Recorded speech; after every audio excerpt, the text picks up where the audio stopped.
Hello everyone, मैं आकाश रांगडाले आप सभी का स्वागत करता हूं आपके अपने चैनल पे जिसका नाम है मैग्नेट ब्रेन्स हिंदी। ठीक है, और मैं आपको पढ़ा रहा हूं कक्षा 9वीं की रसायन विज्ञान, जिसमें हम देख रहे हैं हमारा चैप्टर नंबर 2 जिसका नाम है क्या हमारे आसपास के पदार्थ शुद्ध हैं या फिर नहीं है। बात समझ में आ रही है? तो अभी तक इस चैप्टर में हमने किस चीज के बारे में जाना है कि जो पदार्थ हैं उसके बारे में परिचय और पदार्थ जो कि मिश्रण के रूप में भी पाए जाते हैं उसका पृथक्करण कैसे करते हैं। ठीक है, अब हम ये देखने वाले हैं कि हमारे आसपास ऐसे कौन से पदार्थ हैं जो शुद्ध रूप में पाए जाते हैं। बात समझ में आ रही है? तो आज की जो क्लास है ये बड़ी इंटरेस्टिंग होने वाली है और इसमें बहुत सारे जो कॉन्सेप्ट्स हैं ना हम उसको कवर करने वाले हैं। तो बने रहिए मेरे साथ आपके अपने चैनल पे जिसका नाम है मैग्नेट ब्रेन्स हिंदी।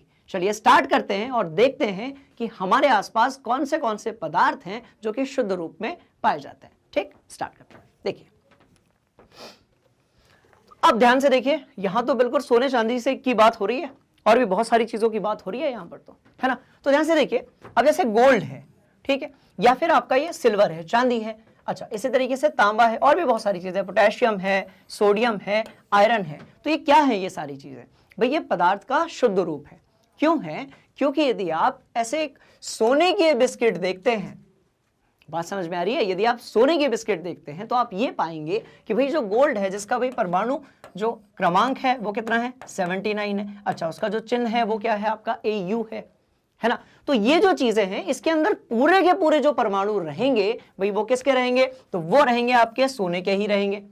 कहानी समझ में आ रही है? मतलब ये ध्यान से देखिएगा, मिश्रण अलग चीज है, तत्व अलग चीज है, यौगिक अलग चीज है। तो क्या करने वाले हैं भाई? आज सारी चीजों को जो है वो समझने वाले हैं। बात समझ में आ रही है? तो ध्यान से देखिए, तो आप यदि एक सोने की बिस्किट लेते हैं इस तरीके से, ठीक, तो इस बिस्किट के अंदर जितने भी परमाणु हैं वो पूरे के पूरे किसके होंगे? गोल्ड के होंगे। मतलब ये कि आप इसका बड़ा टुकड़ा लें या फिर छोटा टुकड़ा लें, ठीक, दोनों के अंदर का जो रासायनिक संरचना है और जो रासायनिक सूत्र है वो कैसा होगा भाई? वो एक समान होगा। ठीक, तो ये क्या होंगे भाई? देखो, ये शुद्ध प्रकार का है ना, ये जो पदार्थ है ये किस प्रकार का है? तो ये शुद्ध प्रकार का पदार्थ है आपका। ठीक, तो क्या हम इसी को तत्व कहते हैं? और यदि हम इसे तत्व कहते हैं तो भाई ये यौगिक क्या है? और यदि हमने तत्व और यौगिक के बारे में जान लिया है तो ये मिश्रण आखिर कौन सी चीज होती है?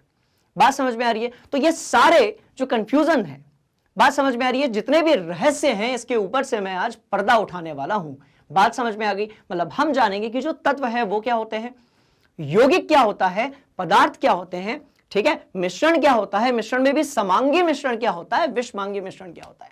मतलब ये कि जब भी हम लास्ट टॉपिक पढ़ रहे होते हैं किसी चैप्टर का तो उसमें जो पुराना वाला पार्ट है ना उसका भी रिवीजन हो रहा होता है।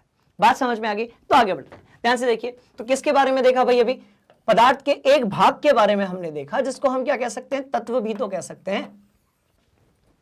ठीक है, तो आप ध्यान से देखेंगे, इनमें से आप किसी भी चीज को उठाइए, आप ये लोहा उठा लीजिए, तो इसके अंदर आपने यदि एक कट यहां पर लगाया, एक कट यहां पर लगाया, तो आप ये जानेंगे कि दोनों का जो रासायनिक सूत्र है ना, वो एक समान है। और उसको आप कैसे दर्शाएंगे भाई? Fe से दर्शाएंगे। इसका मतलब ये कि आप यहां पर रासायनिक सूत्र जो है ना वो बता सकते हैं। तो जो शुद्ध प्रकार के पदार्थ होते हैं उसका रासायनिक जो सूत्र है वो हम बता सकते हैं। अशुद्ध जो है ना, रसायन विज्ञान के अकॉर्डिंग जो अशुद्ध है, बात समझ में आ रही है, तो जो अशुद्ध है उनका आप रासायनिक फॉर्मूला नहीं बता सकते हो। बात करते हैं पानी पूरी के पानी की, तो आपने देखा होगा उसमें पानी है, पानी पूरी मसाला है, जल जीरा है, मिर्ची है, नमक है और भी बहुत सारी चीजें हैं, वो उसको स्वादिष्ट बनाती है, पर आप उसका केमिकल फॉर्मूला नहीं बता सकते। कुछ इसी तरीके से और भी चीजें हैं जो हमारी लाइफ में बड़ी इंपॉर्टेंट है पर हम उनका केमिकल फॉर्मूला नहीं बता सकते। जैसे कि ब्लड, ये जो हमारा रक्त है, आप उसका एग्जैक्ट केमिकल फॉर्मूला नहीं बता सकते। कुछ इसी तरीके से जो हनी है यानी कि शहद है ना, जो वायु है उसका एग्जैक्ट केमिकल फॉर्मूला आप नहीं बता सकते, है ना। दूध का आप एग्जैक्ट केमिकल फॉर्मूला नहीं बता सकते। आप सोच कर देखिए, ये इतनी महत्वपूर्ण चीजें हैं जो हमारे आसपास है, पर अभी तक आपने इतनी सारी केमिस्ट्री पढ़ ली पर आप इनका केमिकल फॉर्मूला नहीं जानते। आप रेत का केमिकल फॉर्मूला नहीं जानते एग्जैक्ट। इसका मतलब ये कि हमारे आसपास कुछ ऐसी चीजें हैं जिनका केमिकल फॉर्मूला नहीं होता है, तो वो रसायन विज्ञान के हिसाब से अशुद्ध है। बात समझ में आ रही है? कुछ ऐसे पदार्थ हैं जिनका केमिकल फॉर्मूला फिक्स्ड है, जैसे कि जल H2O, है ना, तो वो कैसी है भाई? वो शुद्ध है। कहानी समझ में आ रही है? तो कहानी यही है कि केमिकल फॉर्मूले से आप कैसे बताओगे कि जो हमारे आसपास के पदार्थ हैं वो शुद्ध हैं या फिर अशुद्ध हैं। तो उसकी एक छोटी सी ट्रिक है कि जो भी मिश्रण है भाई, है ना, वो शुद्ध पदार्थ नहीं है, और जो भी तत्व और यौगिक है वो आपके शुद्ध पदार्थ हैं। ठीक है, बात समझ में आ रही है? तो ऐसी कोई भी चीज जिसका रासायनिक सूत्र जो है वो यदि फिक्स है तो इसका मतलब क्या हुआ, वो एक ऐसा पदार्थ है जिसको आप शुद्ध कह सकते हो, जिसका केमिकल फॉर्मूला या फिर रासायनिक सूत्र कैसा है, एक जैसा है, वो बदलने वाला नहीं है। बात समझ में आ गई? चलिए तो देखते हैं क्या लिखा हुआ है भाई। कुछ ऐसे शुद्ध सब्सटेंस यानी कि पदार्थ के बारे में यहां पर बात हो रही है, तो ध्यान से देख लीजिएगा। सारी चीजों को आपके सामने पटक दिया गया है, जैसे कि सोना, चांदी, ठीक है, उसके बाद तांबा, लोहा, सोडियम एंड पोटेशियम। ठीक, अब देखते हैं। तो भाई आपको सबसे पहले यह याद रखना है, अरे वाह, पीरियोडिक टेबल। तो आपको सबसे पहले यह याद रखना है कि जो तत्व होते हैं ना वो पदार्थ का कैसा है, शुद्ध रूप है। मतलब जो रासायनिक सूत्र एक सोडियम के परमाणु का होगा वही रासायनिक सूत्र दूसरे सोडियम के परमाणु का भी होगा। मतलब यहां वो जो चीज देख रहे हो, जैसे आप केमिस्ट्री का खजाना कहते हो, एक ऐसी कॉलोनी जहां पर सारे के सारे एलिमेंट्स रहते हैं, ठीक है, और एक दूसरे के साथ कनेक्ट होकर रिएक्शन करते हैं। मतलब ये कि केमिस्ट्री का जो पूरा आधार है उसे हम क्या कहते हैं भाई, तत्व कहते हैं। और कहां पाए जाते हैं, आवर्त सारणी में। तो अब ध्यान से देखिए, इसके अंदर का जितना तत्व है ना, राइट, वो सारे के सारे जो हैं वो रसायन विज्ञान के हिसाब से शुद्ध हैं। बात समझ में आ रही है? क्योंकि इनका जो रासायनिक सूत्र है वो बदलने वाला नहीं है। मान लेते हैं हमने कौन सी चीज ली भाई, हमने ले लिया सोडियम, तो सोडियम वैसा का वैसा ही रहेगा। अब यदि आपने हाइड्रोजन ले लिया तो हाइड्रोजन जो है वो हमेशा हाइड्रोजन ही रहेगा। बात समझ में आ रही है? तो जो तत्व होते हैं ना स्टूडेंट्स, वो क्या होते हैं भाई, वो पदार्थ के शुद्ध रूप होते हैं। कहानी समझ में आ गई? ठीक है, यदि आपको कोई डाउट है तो आप उसे कमेंट बॉक्स में पुट कर दीजिए। ठीक, तो क्या सीखा कि जो तत्व होते हैं वो पदार्थ का शुद्ध रूप है।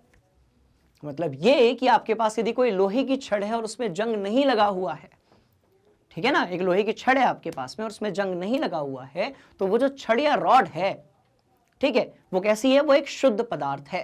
तो पदार्थ का हमने जाना शुद्ध रूप, कौन सा, तो भाई तत्व। अब यदि इन तत्वों को आपस में हम मिला दें तो जो चीज बनेगी, क्योंकि दुनिया की हर चीज जो है वो तत्वों के कॉम्बिनेशन से बनी हुई है। बात समझ में आ रही है? तो यदि हम इन तत्वों को आपस में मिला दें, जो चीज बनेगी क्या वो शुद्ध है या फिर नहीं है, इस चीज को जान लेते हैं, है ना। तो ध्यान से देखिए, मैंने क्या किया, मैंने जो है हाइड्रोजन लिया और उसके साथ कौन सी चीज मिला दी भाई, ऑक्सीजन मिला दिया। जब मैंने हाइड्रोजन और ऑक्सीजन को मिलाया तो हमें जो चीज मिली वो क्या मिला, जल। मतलब अवस्था कौन सी है इसकी, द्रव अवस्था है। तो ये जो जल हमें मिला है, बात समझ में आ रही है? अब देखो इसका रासायनिक फॉर्मूला कैसा है, ये हमें पता है। तो जिस भी चीज का आप रासायनिक फॉर्मूला बता सकते हैं, ठीक है ना, वो पदार्थ कैसा है भाई, शुद्ध है। अच्छा, पर क्या होगा, इसमें एक से ज्यादा जो है परमाणु है, तो फिर ये क्या बन जाएगा, ये बन जाएगा अणु। और यदि ये अणु बन गया तो इस अणु के बहुत सारे अणुओं को जब आप मिला देंगे तो वो क्या बन जाएगा भाई, यौगिक बन जाएगा। मतलब ये कि आज की क्लास में मैं आपको अणु, परमाणु, तत्व, यौगिक, ये सारी जो चीजें होती हैं इनके बारे में बताने वाला हूं। यानी कि हम डिस्कस करने वाले हैं जो केमिस्ट्री है ना उसके बेसिक्स को। ठीक है, तो ध्यान से देख लीजिए। तो भाई तत्व आपका जो है वो कैसा है, शुद्ध पदार्थ है। बात समझ में आ रही है? चलो अब देखते हैं कि जो यौगिक है, ठीक है, अब जो आपके यौगिक हैं वो किस तरीके से शुद्ध हैं। तो जैसा कि बताया गया है कि इनका जो केमिकल फॉर्मूला है, ठीक है, वो कैसा है, तो भाई वो एक फिक्स रहता है। जैसे आप ध्यान से देखो, अब मैंने क्या लिखा, CO2 लिखा। अब हमें पता है कि जो हमारी कार्बन है वो 4 आबंध बनाती है। का मतलब कार्बन की कितने बॉन्ड बनाएगा भाई, तो कार्बन बनाएगा 4। ऑक्सीजन कितने बनाएगा, तो 2 बनाएगा। तो कैसे दर्शाओगे, 1 2 3 4। तो देखो ऑक्सीजन ने 2 बना लिए, कार्बन ने 4 बना लिए। तो ध्यान से आप उधर पे देखिए, ध्यान से देखिए, ध्यान से देखिए, ये रहा हमारा कार्बन और ये रहे हमारे ऑक्सीजन, और ये पहला आबंध और ये दूसरा आबंध। अब यदि आप ये जो कार्बन डाइऑक्साइड है जो कि गैसीय अवस्था में पाई जाती है, ठीक है, अब यदि आप इसको किस में परिवर्तित कर रहे हो, कार्बन डाइऑक्साइड जो कि ठोस अवस्था में यदि आप परिवर्तित कर देंगे तो भी क्या होगा, ठीक है, तो भी क्या होगा, इसका जो रासायनिक सूत्र है उसमें कोई परिवर्तन आने वाला नहीं है। इसका मतलब यह हुआ ठीक है, कि आप उसकी अवस्था बदल दीजिए, उसके फॉर्मूले में कोई चेंज नहीं आएगा। मतलब ये भी पदार्थ का एक शुद्ध रूप है, जिसे आप क्या कह रहे हो भाई, यौगिक कह रहे हो। बात समझ में आ रही है? चलिए अब 4 ऐसी चीजों को डिस्कस कर लेते हैं जिसके बीच में आपको थोड़ा सा कंफ्यूजन होता है ना। तो सबसे पहले आप ये नोट कर लीजिए कि भाई जो यौगिक है, ठीक है, अच्छा कैसे बने हुए हैं इसको मैं अभी और बताऊंगा, दूसरे जो कॉन्सेप्ट्स आएंगे ना वहां पर। तो कैसे बने हुए हैं, जब एक समान, ठीक है, जब एक समान अणु आपस में मिल जाते हैं तो तब किस चीज का निर्माण होता है भाई, यौगिक का निर्माण होता है। बात समझ में आ रही है? ठीक है, तो ध्यान से इसको नोट कर लेंगे, अपन आगे बढ़ते हैं। ठीक, चलिए 4 चीजों के बीच में कंफ्यूजन जो है उसको हमेशा के लिए खत्म कर देंगे। कौन सा? अणु, परमाणु, तत्व, यौगिक। क्योंकि परमाणु तो सबका होता है, तो अणु, परमाणु, तत्व एंड यौगिक, सबका परमाणु होता है। ये जितनी भी चीजें हैं वो किससे मिलकर बनी हुई है भाई, परमाणु से मिलकर बनी हुई है। बात समझ में आ रही है? तो 4 चीजें, कौन सी 4 चीजें यहां लिखता हूं। ठीक, सबसे पहले तो क्या है भाई आपका, छोटे से स्टार्ट करते हैं, है ना, ध्यान से देखिएगा। परमाणु, सबसे पहले कौन सी चीज लिखी, तो परमाणु। अच्छा दूसरे नंबर पे क्या है, अणु, परमाणु, अणु। इसके बाद क्या है भाई, तत्व है। इसके बाद क्या है, यौगिक है। बात समझ में आ रही है? तो अब ध्यान से देखिएगा। अब आपने क्या किया, सोडियम का जो है, ठीक है ना, अब आपने सोडियम का एक परमाणु लिया। जब आपने सोडियम का एक परमाणु लिया तो आप इसको परमाणु ही बोलोगे, पर ऐसे वाले ढेर सारे, जब ऐसे वाले ढेर सारे सोडियम के क्या मिल जाएंगे भाई, परमाणु मिल जाएंगे। ठीक है, जब ढेर सारे, ओके, जब ढेर सारे सोडियम के क्या मिल जाएंगे, हमें परमाणु मिल जाएंगे, ठीक है ना। जब हमारे पास ढेर सारे सोडियम के परमाणु आपस में जुड़ जाएंगे तो वो जो ढेर सारे का ढेर है, वो जो परमाणुओं का ढेर है ना, उससे हम क्या बोलेंगे, तत्व बोलेंगे। बात समझ में आ रही है? मतलब ये कि किसी भी तत्व में एक जैसे बहुत सारे परमाणु होते हैं। बात समझ में आ गई? मतलब परमाणु कैसा है भाई, तो परमाणु कैसा है, एक है। एक जैसे बहुत सारे जब परमाणु आपस में मिल जाते हैं तो हम उसे कहते हैं तत्व। तो किसी भी तत्व के जितने भी परमाणु होते हैं वो एक समान होते हैं। एक समान होने का मतलब ये कि उन सबका जो रासायनिक सूत्र है ना वो एक जैसा होगा। मतलब ये कि किसी भी तत्व के अंदर पाए जाने वाले हर एक परमाणु में जो प्रोटॉन की संख्या है, ठीक है, वो कैसी होगी, तो भाई वो एक समान होगी। यदि आप सोडियम की बात कर रहे हैं, अब मान लेते हैं कि सोडियम में जो है 10 करोड़ आपके परमाणु हैं, मान लेते हैं, ठीक है, तो हर एक परमाणु के अंदर 11 प्रोटॉन होंगे। बात समझ में आ रही है? तो तत्व के सभी परमाणुओं के अंदर जो प्रोटॉनों की संख्या होती है वो कैसी होती है भाई, वो एक समान होती है। बात समझ में आ गई? इसका मतलब क्या हुआ, हमने क्या सीखा भाई, परमाणु सीखा और कौन सी चीज सीखी, तत्व सीखा। बात समझ में आ रही है? तो परमाणु जो है वो किसी भी तत्व की जो मौलिक इकाई है, परमाणु जो है वो किसी भी तत्व की मौलिक इकाई है। ठीक है, अब यदि आप परमाणु को आपस में जोड़ते हो तो आपको कौन सी चीज मिलेगी, ध्यान से देखो। तो आपने यदि सारे परमाणुओं को एक साथ जोड़ दिया तो अब आपको मिलेगा अणु। अब आपको क्या मिलेगा, अणु मिलेगा। और अणु जो है, एक समान अणु जो है वो क्या बनाता है भाई, यौगिक बनाता है। चलिए इसको भी समझ लेते हैं। तो कौन सी चीज कवर की भाई, परमाणु कवर किया, तत्व कवर किया। ठीक है, अब समझने वाले हैं कि जो अणु है और यौगिक है भाई वो कैसे बनता है ना। तो ध्यान से देखिएगा, परमाणुओं को जोड़ना है, अणु बनाना है और यौगिक समझना है। तो करते हैं, ध्यान से देखिए। सबसे पहले तो इसको यहां से हटा ही देते हैं, है ना।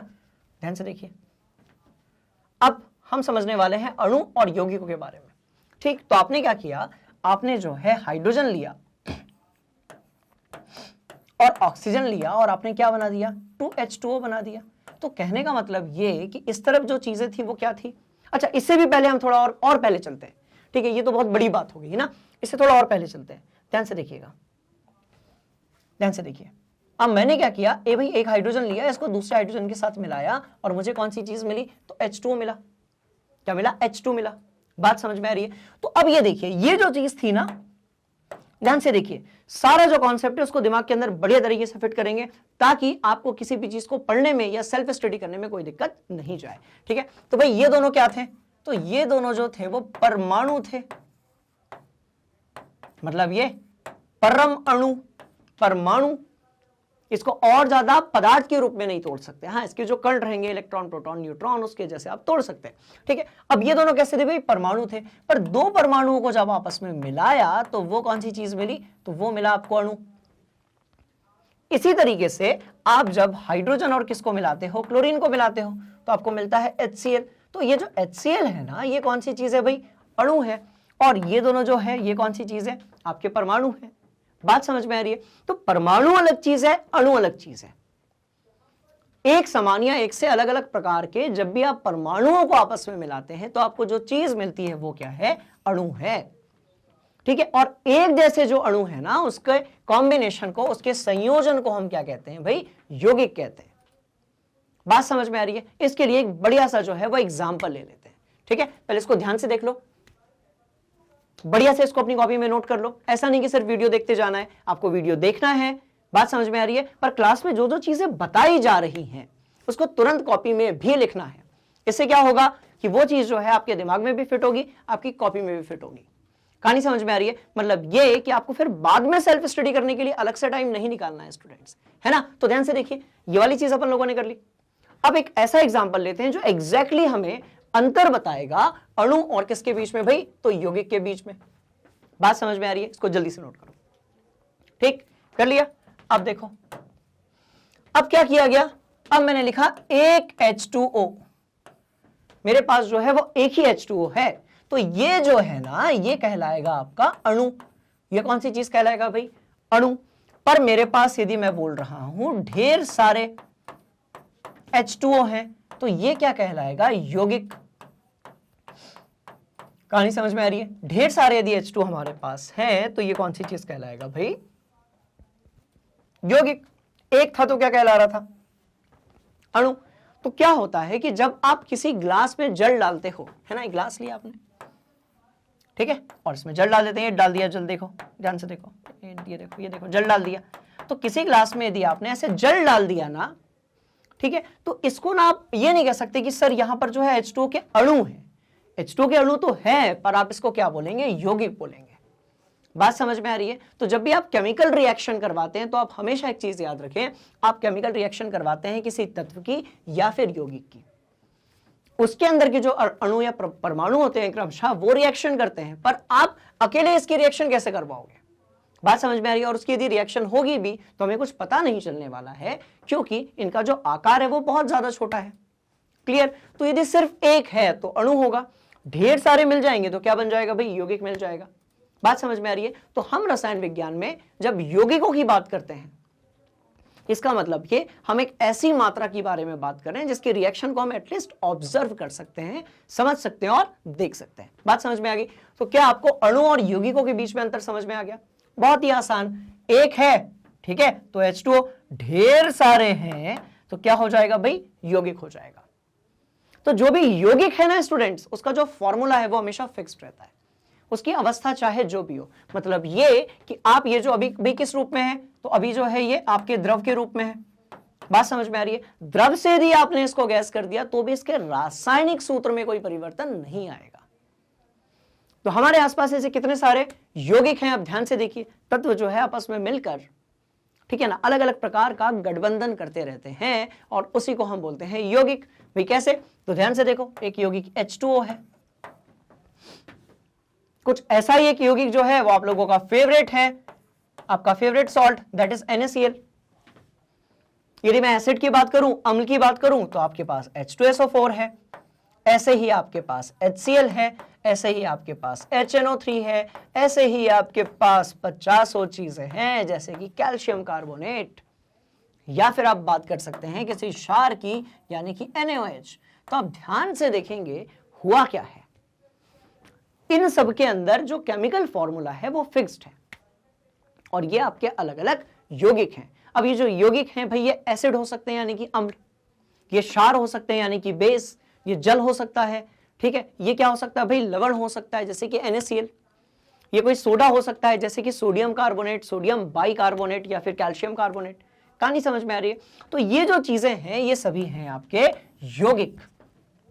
तो आगे से यदि इस तरीके से कुछ लिखा हुआ जाए दिखे आपको, तो ये सारी चीजें हैं यौगिक। इनकी जो एक इकाई है ना, वो क्या है? अणु। कहानी समझ में आ गई? तो अभी क्या देखा भाई? सबसे पहले देखा परमाणु, ढेर सारों को मिलाया तत्व बना। अलग अलग प्रकार के परमाणुओं को मिलाया, एक प्रकार के परमाणुओं को मिलाया तो भाई आपको अणु मिला। बात समझ में आ रही है? और अणुओं की संख्या को जब आपस में मिला दिया, बहुत सारी संख्या को, तो आपको जो चीज मिली आप उसे कहते हैं यौगिक। कहानी समझ में आ रही है? तो 4 चीजें हमने कवर कर ली हैं। यदि कोई डाउट है तो आप पूछ लीजिए। ठीक है, चलिए आगे बढ़ते हैं।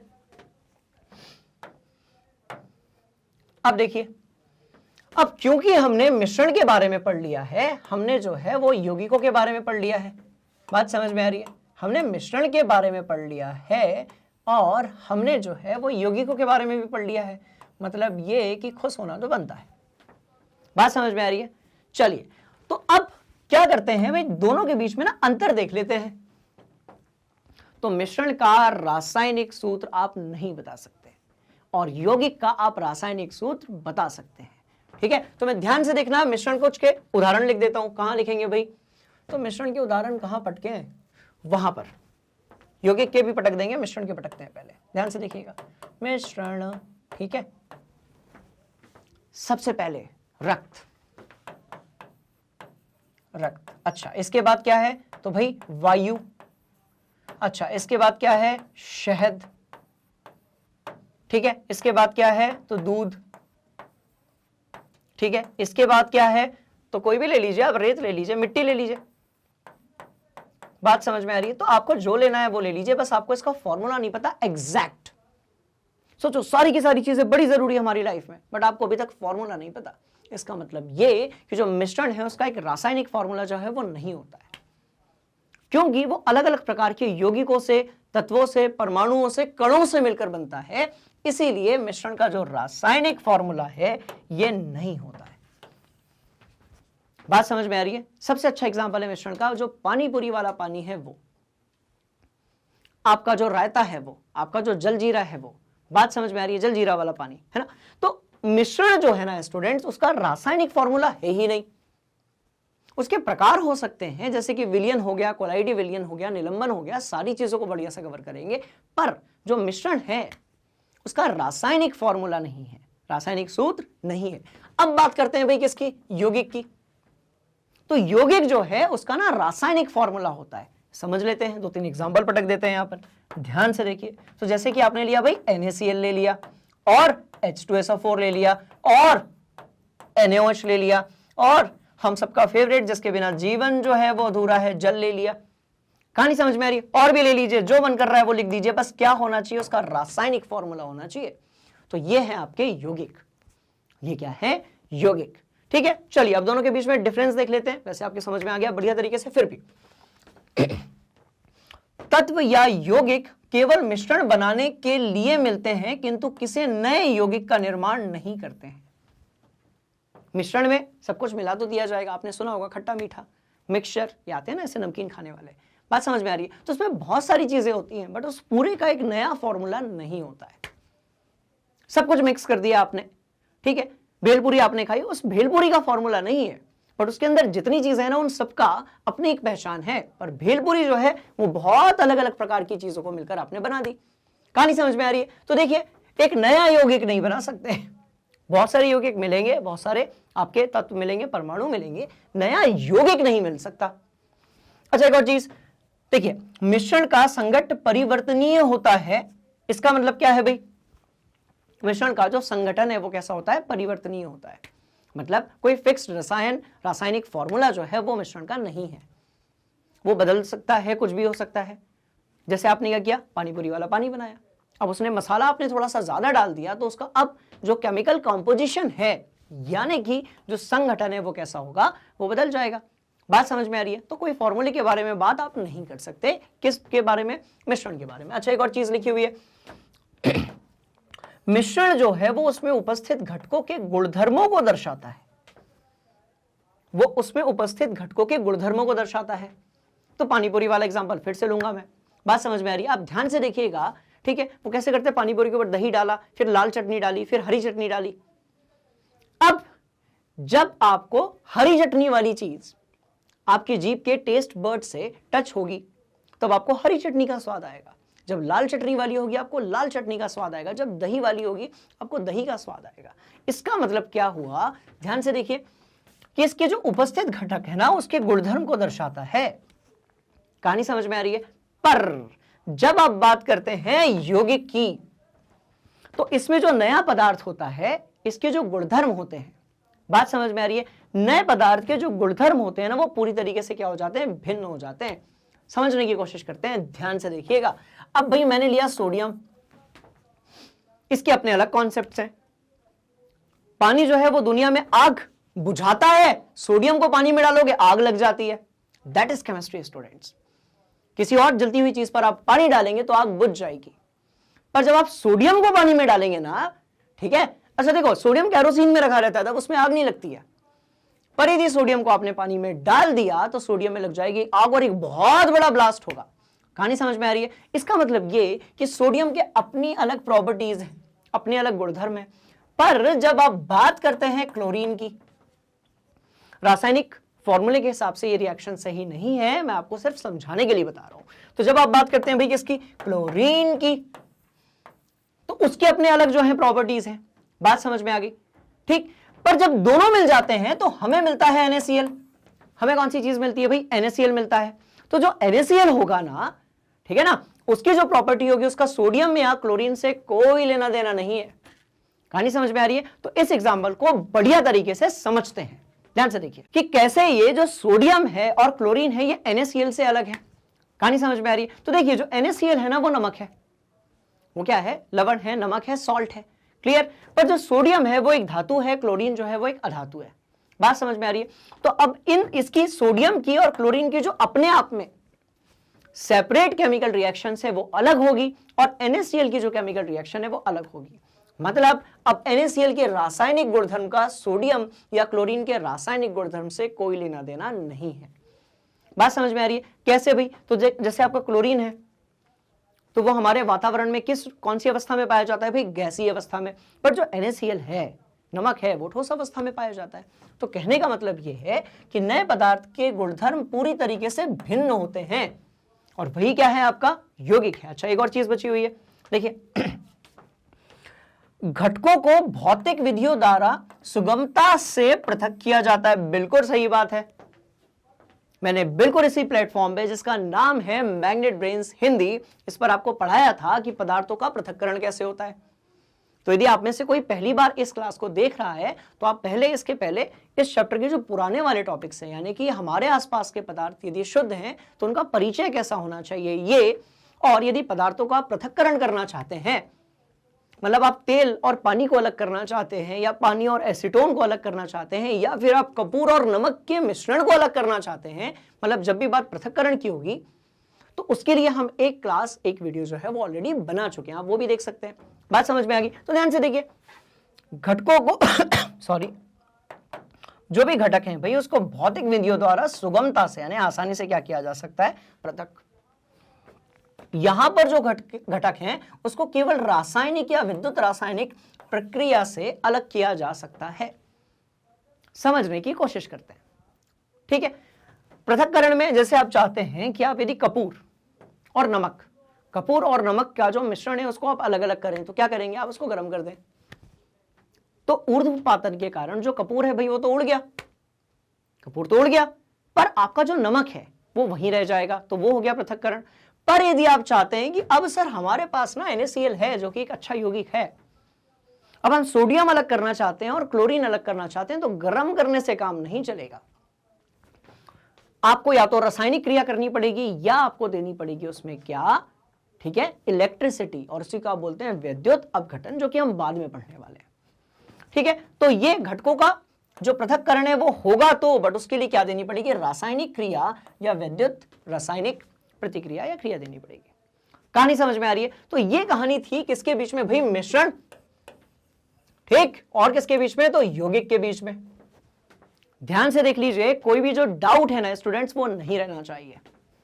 बात समझ में आ गई? अच्छा इंटरेस्टिंग बात पता है क्या है कि बहुत सारे जो बच्चे होते हैं ना वो 11th 12th में पहुंच जाते हैं और कई बार जब हम उनसे पूछते हैं कि ये बताइए कि बेसिक डिफरेंस क्या होता है इन चार चीजों के बारे में बीच में, परमाणु, अणु, यौगिक और आपका क्या लिया था हम लोगों ने भाई, मिश्रण लिया था। क्या तत्व भी, आप तत्व को भी काउंट कर लीजिए। तो वो एग्जैक्ट डेफिनेशन नहीं बता पाते हैं, मतलब ये कि आप अभी से अपना जो कॉन्सेप्ट है ना उसको बहुत अच्छे तरीके से कॉन्क्रीट कर लीजिए, स्ट्रॉन्ग कर लीजिए। बात समझ में आ रही है? चलिए, कोई भी यदि डाउट होगा आप मुझे कमेंट बॉक्स में पूछ सकते हैं, मैं उसका वहां पर रिप्लाई करूंगा। ठीक, चलो ठीक है, सिंपल है। चलिए आगे बढ़ते हैं, आगे बढ़ते हैं और देखते हैं कि हमने जो पदार्थ के बारे में पढ़ा है, ठीक है, ये पूरे चैप्टर में हमने कौन सी चीजें जो हैं वो कवर करी हैं स्टूडेंट्स, ठीक है ना। तो ध्यान से देखो, एक तरफ दिया हुआ है शुद्ध पदार्थ, एक तरफ दिया हुआ है शुद्ध पदार्थ, और एक तरफ क्या दिया हुआ है, मिश्रण। तो आप अशुद्ध नहीं कहेंगे, बट इसका जो संगठन है, कॉम्पोजिशन है, वो नियत यानी कि कांस्टेंट नहीं है। बात समझ में आ रही है? तो ध्यान से देखिएगा, अभी जो मिश्रण है ना आपके, कौन से होंगे भाई, तो समांगी होगा, और कौन सा होगा, तो विषमांगी होगा। अब समांगी कैसा है, समान संगठन, विषमांगी कैसा है, असमान संगठन। बट सोचने वाली बात है, सर ये तो जो है डेफिनेशन हो गई किताब के हिसाब से, हम कैसे समझेंगे? बात समझ में आ रही है? तो ध्यान से देखिए, अच्छा एक तरफ समांगी है, एक तरफ विषमांगी है, तो मैं ना सबके एग्जाम्पल दे रहा हूं। हम बात कर रहे हैं पदार्थ की, हम चैप्टर पढ़ रहे हैं क्या हमारे आसपास के पदार्थ शुद्ध हैं या फिर नहीं है, ये देख रहे हैं हम। तो हमने देखा कि ऐसे पदार्थ जो शुद्ध नहीं है, मतलब इसका जो संगठन है वो एक समान नहीं है ना। समझते हैं, ध्यान से देखिएगा, बहुत इंटरेस्टिंग है, ध्यान से देखिएगा। भाई ग्लास लिया, ठीक है, एक और ग्लास लिया, एक और ग्लास लिया, तो कितनी ग्लास ले लिया आपने, 3 ग्लास ले ली। सब में पानी डालेंगे, सब में पानी डालेंगे, ठीक है। तो सब में जो है वो मैंने पानी डाल दिया, ध्यान से देखिए। तो ये डाला वही पानी, ये डला पानी, ये डला पानी, ये पानी डाल दिया सब में अपने, है ना। ध्यान से देखो भाई, सब में पानी डाल दिया। अब पानी मैं बोल रहा हूं इसलिए मैं लिख नहीं रहा हूं, जगह मेरे पास कम है थोड़ी सी। बात समझ में आ रही है? अब ध्यान से देखो, अब क्या हुआ, पहले वाली जो है ना इसमें आपने क्या किया, HCl डाल दिया। पहले वाले में ना आपने HCl डाल दिया, बात समझ में आ रही है। दूसरे वाले में आपने जो है जलजीरा डाल दिया। दूसरे वाले में क्या डाल दिया भाई, जलजीरा डाल दिया, ठीक है। और तीसरा वाला जो है ना इसमें आपने क्या डाल दिया भाई, कौन सा ले लें, यही वाला लेते हैं। तो तीसरे वाले में आपने रेत डाल दी, ठीक है। अब आप मुझे एक बात बताइए, क्या जो जलजीरा है उसके कणों को आप देख सकते हैं? बिल्कुल देख सकते हैं, ध्यान से देखेंगे तो दिख जाएंगे। रेत के कण को आप बहुत आसानी से देख सकते हैं, पर क्या आप HCl के कणों को देख सकते हैं? आप नहीं देख सकते, क्योंकि ये जो HCl के कण होते हैं, अणु होते हैं ना स्टूडेंट्स, ये बहुत छोटे होते हैं। तो ध्यान से देखिए, जब आप इसमें HCl डालेंगे तो वो जल के साथ मिलकर एक क्या बनाएगा भाई, समांगी मिश्रण बनाएगा। बात समझ में आ रही है? और ये जो समांगी मिश्रण बनेगा, जिसको आप होमोजेनियस मिक्सचर कहते हैं, इसका आप देखेंगे तो आपको ये जो आपका विलेय है, क्या है भाई, विलेय है यानी कि HCl है, और विलायक है यानी कि जल है ना, इसके जो कण, आपके जो अणु हैं या फिर जो कण हैं वो आपको दिखने वाले नहीं है, बस आपको पूरा का पूरा दिखेगा। तो ये जो आपका समांगी मिश्रण है ना, इसे हम क्या कहते हैं, विलयन। इसे हम क्या कहते हैं भाई, विलयन। तो यहां पर हमें मिलता है विलयन। क्या मिलता है? तो मिश्रण का जो समांगी मिश्रण है, प्रकार है, वो क्या है भाई, विलयन। कहानी समझ में आ रही है? तो ये जो चीज होगी ये क्या होगी, विलयन। कंफ्यूज होने वाली कोई बात ही नहीं है स्टूडेंट्स। जब तक मैग्नेट ब्रेन्स हिंदी आपके साथ है, परेशान होने वाली, डरने वाली, घबराने वाली, कंफ्यूज होने वाली कोई बात नहीं है। एक बार नहीं आएगा, दूसरी बार देखिए। बात समझ में आ रही है? पूरा नहीं आ रहा समझ में, ठीक, आप हमसे उसकी जो है ना रिक्वेस्ट कीजिए, हम आपके लिए उसको और दूसरे तरीके से बनाएंगे। कहानी समझ में आ रही है? पर घबराने की जरूरत नहीं है, सारी चीजें जो हैं उसको इफेक्टिवली तरीके से कंप्लीट किया जाएगा, ठीक है। तो भाई क्या हो गया, विलयन हो गया। अच्छा, जलजीरा जो है ना, अब जलजीरा के कण थोड़े से बड़े हैं, पानीपुरी के पानी वाले के कण थोड़े से बड़े हैं। बात समझ में आ रही? तो क्या होगा, इसको हम क्या बोलेंगे, कोलाइडी विलयन। क्या बोलेंगे भाई, तो कोलाइडी विलयन। क्या बोलेंगे, कोलाइडी विलयन। तो ध्यान से देखिएगा, तो ये क्या होगा, कोलाइडी विलयन।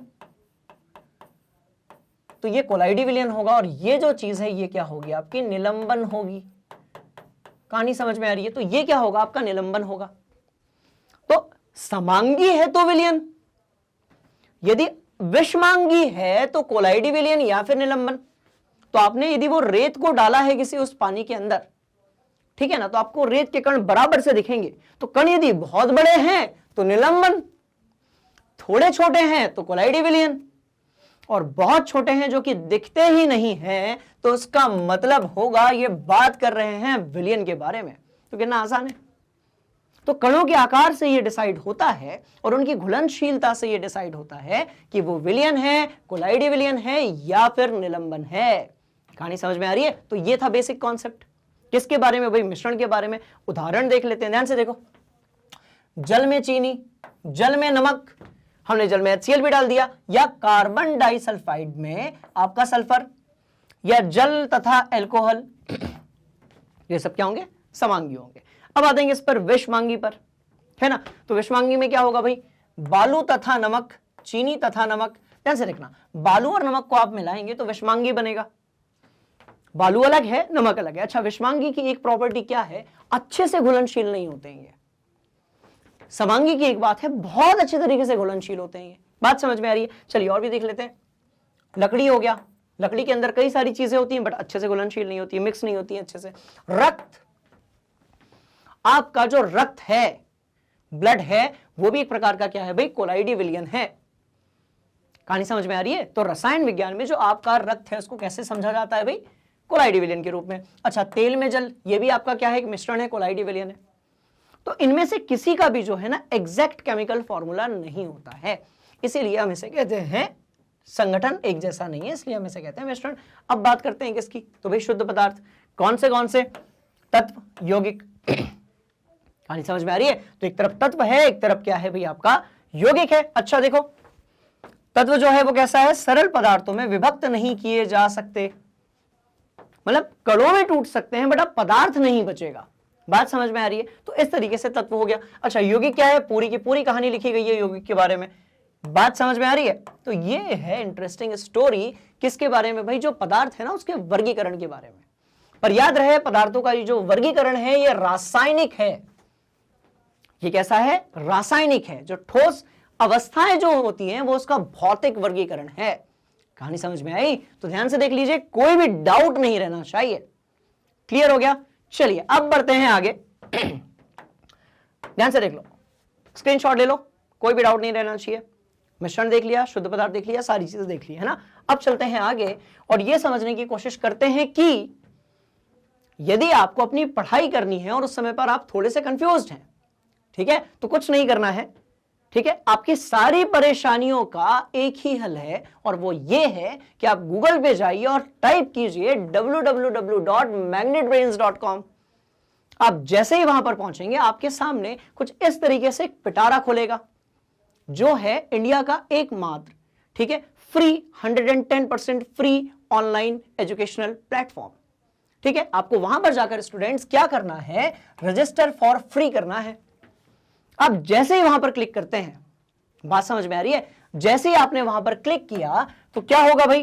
तो ध्यान से देखिएगा, क्लिक किया आपने तो कुछ इस तरीके से हमारी जो पूरी टीम है वो आपके सामने होगी और जितना भी आपका सिलेबस है, जो भी आपके सिलेबस में कोई भी टॉपिक है, कोई भी चैप्टर है, जो भी चीजें हैं, किसी भी विषय की यदि आप बात करें तो वो आपके सामने होगी।